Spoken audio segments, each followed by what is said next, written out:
BA भाग 3 इतिहास paper 4 मध्ययुगीन भारत की ज्याला आपण सुलतान काळ असेही म्हणतो. तर या पेपर नंबर 4मधील जो शेवटचा टॉपिक आहे की त्यामध्ये आपण सकाळीच भक्ती चळवळीचं लेक्चर बघितलेलं आहे आणि आता आपण इस्लाममधील जी काही सूफी चळवळ उदयास आली होती तिचं थोडंसं अभ्यास करणार आहोत किंवा बघणार आहोत. तर सूफी संप्रदाय हा इस्लाममधील उदारमतवादी विचारप्रणाली असलेला हा संप्रदाय आहे. हिंदू व मुस्लिम या दोन्ही धर्मातील लोकांवर या सूफी पंथाचा प्रभाव पडलेला दिसून येतो. या सूफी संतांनी इस्लाम धर्मातील भक्तीचा महिमा वाढवला, ईश्वराची उपासना आणि समाजसेवेवर भर दिला आणि हे साध्य करण्याकरता एकांत साधना, संयम, दया, क्षमा, शांती व समतेचा मार्ग अवलंबला. सूफी संप्रदायाच्या उगमाबद्दल विविध मतं मांडली जातात. यामध्ये सेतू माधवराव पगडी म्हणतात की इस्लामी परंपरेनुसार सूफी पंथाला सुरुवात ही महम्मद पैगंबरापासूनच झाली होती. हजरत महम्मद पैगंबरांना ईश्वराचा साक्षात्कार 2 प्रकारे झाला. त्यापैकी पहिला म्हणजे साक्षात्काराचं दृश्य फळ म्हणजे कुराण होय आणि दुसरा साक्षात्कार म्हणजे महम्मद पैगंबरांना समाधी अवस्थेतून झाला आणि हे समाधी अवस्थेतून प्राप्त झालेलं ज्ञान गूढ होतं आणि ही गूढ विद्या गुरु परंपरेनंच शिष्याकडे पोचवायची आणि या विद्येला सूफींची विद्या असेही म्हणतात. प्रोफेसर हुमायून कबीर म्हणतात, सूफी पंथाला कुराणात आधार होता, परंतु भारतीय विचारधारांचा फार मोठा प्रभाव या सूफी पंथावर पडलेला दिसून येतो. आता सूफी पंथाची व्याख्या करण्याबद्दल असं म्हटलं जातं की सूफीचा अर्थ आहे चटई. हा अरबी भाषेतून घेतलेला आहे. म्हणजेच जे चटईवर एका ओळीत बसून ईश्वराची उपासना करतात त्यांना सूफी संत असं म्हणतात. काही विचारवंतांच्या मते सूफी हा शब्द सफा या शब्दापासून निर्माण झालेला आहे. सफा म्हणजे शुद्धता, ज्याचे अंतःकरण शुद्ध आहे, आचरण विचार शुद्ध आहेत, ज्यांची कृती आदर्श आहे त्यांना सूफी असं म्हणतात.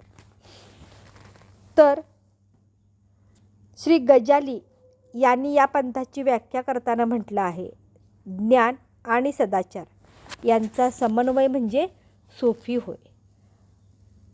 काही इस्लाम धर्माचे अभ्यासक असे मानतात की भारतात इस्लामचा प्रवेश झाल्यानंतर इस्लाम धर्मातील साक्षात्काराच्या शास्त्राला गती मिळाली.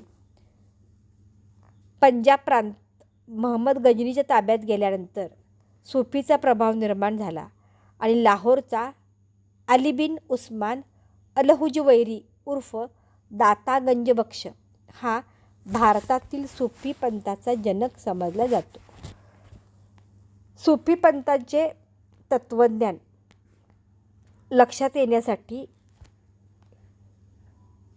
परमेश्वराचे स्वरूप, अध्यात्म मार्गातील टप्पे, आत्मस्थिती, आचारशास्त्र, सूफींचा त्रिप्रवास, आत्म्याच्या स्वरूपाविषयी त्यांची धारणा, तेजल्ली, फना, गुरुभक्ती यांचा अभ्यास करायला लागतो. भारतीय योगशास्त्राप्रमाणेच सूफी संप्रदायात देखील योगशास्त्रीय सिद्धांत विकसित झाले. त्यांनी इस्लाम व मानवतेची सेवा महत्त्वाची म्हणून आध्यात्मिक विकास केला. वैराग्य, एकांतवास, जप, ईश्वराशी तादात्म्य व विविध प्रकारच्या अतींद्रिय अनुभूती यांची मीमांसा या सूफी संतांमध्ये दिसून येते. आता पहिल्यांदा बघायचं झाल्यास की परमेश्वराचे स्वरूप कुराणप्रमाणे सूफी संप्रदाय देखील एकेश्वरवादी आहे. ते म्हणतात परमेश्वर हा सर्व सृष्टीचंच कारण आहे. सूफी तत्त्वज्ञानानुसार अहंकार, आसक्ती यामुळेच परमात्म्याचा मनुष्याला विसर पडतो आणि म्हणून मोक्ष म्हणजे अज्ञानाचा नाश, अहंकार, आसक्ती यांचा निराश आहे. परमेश्वर कृपेनेच सर्वश्रेष्ठ आनंद व आनंद प्राप्त होतो. आता अध्यात्म मार्गातील टप्पे. अध्यात्म जीवनातील प्रगतीला सोपी पंथात मार्ग म्हणतात आणि या मार्गावर प्रवास करणाऱ्या प्रवाशाला सालिक असं म्हणतात.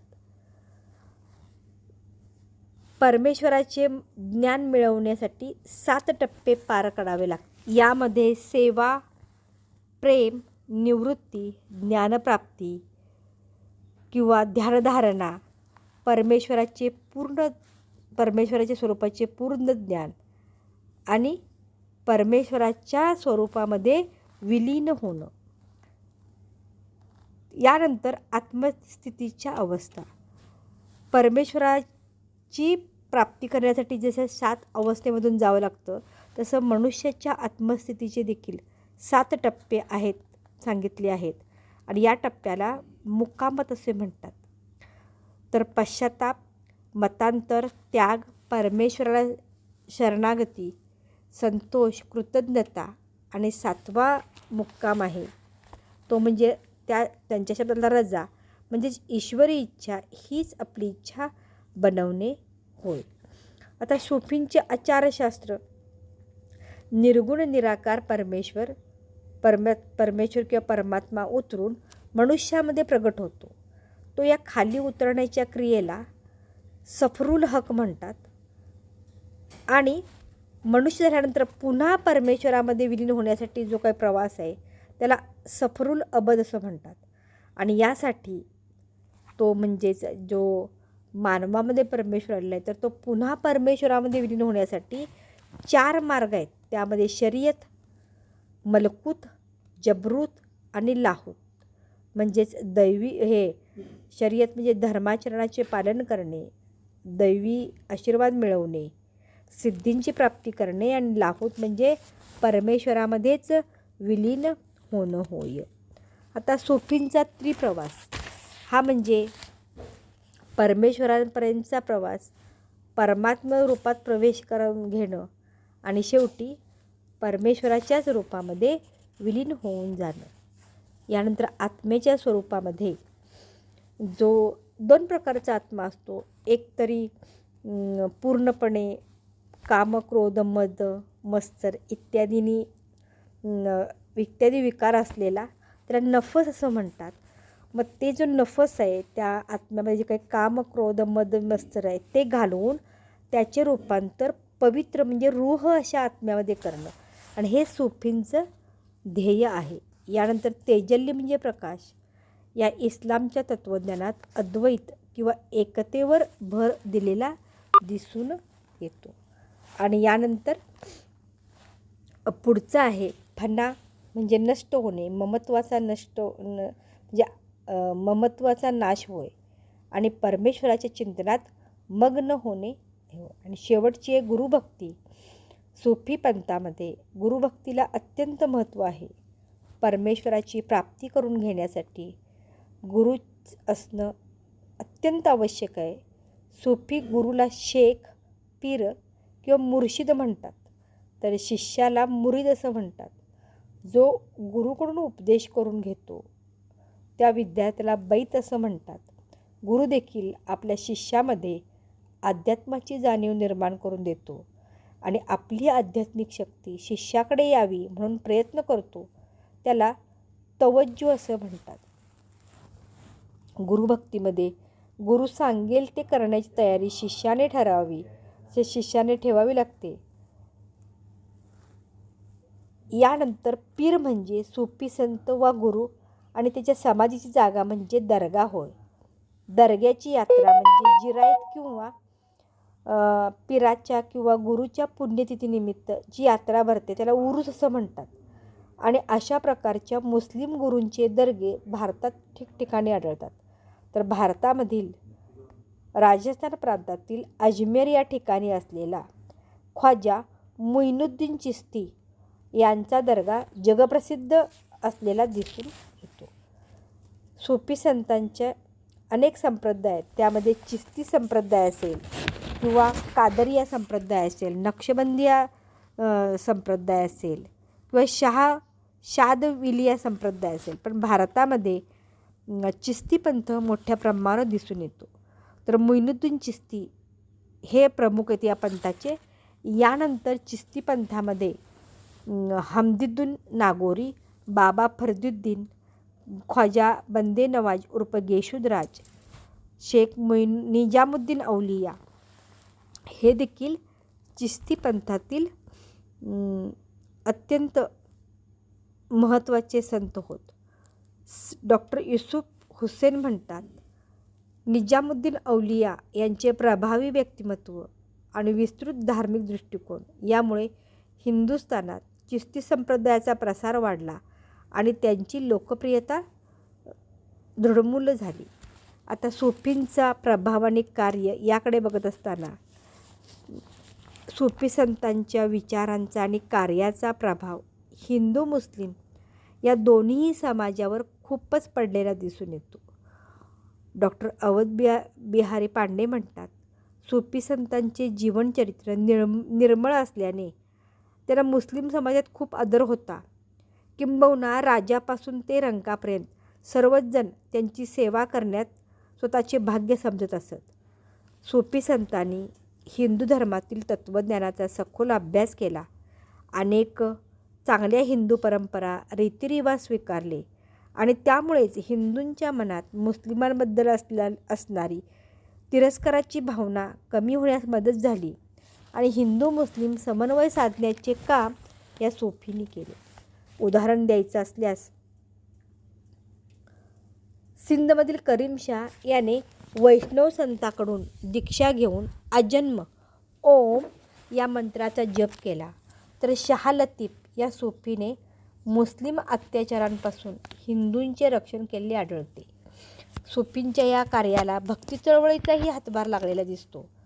त्यांनी इस्लामचे आणि मुस्लिमांचेही भारतीयकरण करून सामाजिक व सांस्कृतिक जीवन बांधणीचे कार्य केल्याचे दिसते. शिवाय मुस्लिम तरुणांमध्ये सहिष्णुता, उदारीकरण, राष्ट्रीय दृष्टिकोन, मानवतावाद निर्माण करण्याचे काम सूफींनी केले. सूफींनी शिक्षण क्षेत्रातही महत्त्वपूर्ण कामगिरी बजावलेली दिसते. त्यांचे खनकाह म्हणजे मठ ही ज्ञानाची केंद्रे बनली. या ठिकाणी धार्मिक शिक्षणही दिले जायचे. तर अनेक सूफी संतांनी शिक्षकाची भूमिका बजावून ज्ञानदानाचेही कार्य केलेले आहे आणि त्यातूनच खऱ्या अर्थाने हिंदूंमध्ये देखील मठ पद्धती सुरू झाल्याचे दिसून येते. सूफी संतांचे महत्त्वाचे कार्य म्हणजे त्यांनी इस्लाममधील किंवा मुस्लिमांमधील आत्यंतिक कडवेपणा, कट्टरता कमी करण्याचा प्रयत्न केला आणि मानवतावाद व धार्मिक सहिष्णुता शिकवली. Doctor A.L. श्रीवास्तव यांच्या मते सूफी तसेच भक्ती चळवळीमुळे राज्यकर्ते व प्रजा ही एकमेकाजवळ येण्यास मदत झाली. सूफींनी हिंदू विचारप्रवाहांचा सखोल अभ्यास केला, हिंदू रीतिरिवाज, परंपरा स्वीकारल्या.